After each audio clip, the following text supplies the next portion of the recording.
Voici sans doute l'un des plus grands chantiers de la planète. Dans le parc olympique de Sotchi, au pied des montagnes du Caucase, 6 enceintes sont déjà sorties de terre. Elles accueilleront notamment les épreuves de hockey sur glace, de curling ou de patinage artistique. Des joyaux d'architecture dont la palme revient au stade olympique, un bâtiment au toit ouvrant d'une capacité de 40 000 places, utilisé pour les cérémonies d'ouverture et de clôture.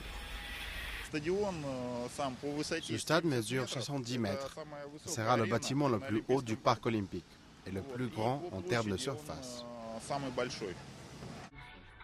Les épreuves de neige, elles, se joueront à 50 km de la côte, là où il y a quelques années, ces montagnes étaient encore vierges. Pour ces 22e Jeux d'hiver, quelques 60 000 ouvriers ont travaillé sur le projet. 370 km de nouvelles routes, 200 km de chemins de fer et 77 ponts ont été construits. Le budget dépasse les 5 milliards d'euros, des chiffres qui donnent le vertige. Mais rien n'est trop beau ni trop cher.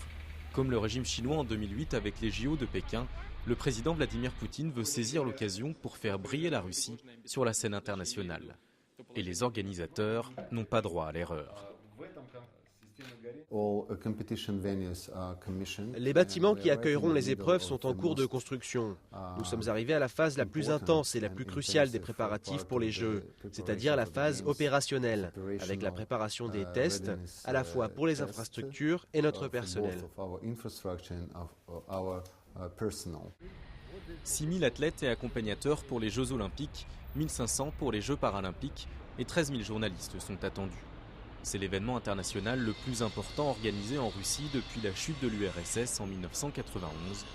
Un événement planétaire qui devrait être suivi par près de 3 milliards de téléspectateurs.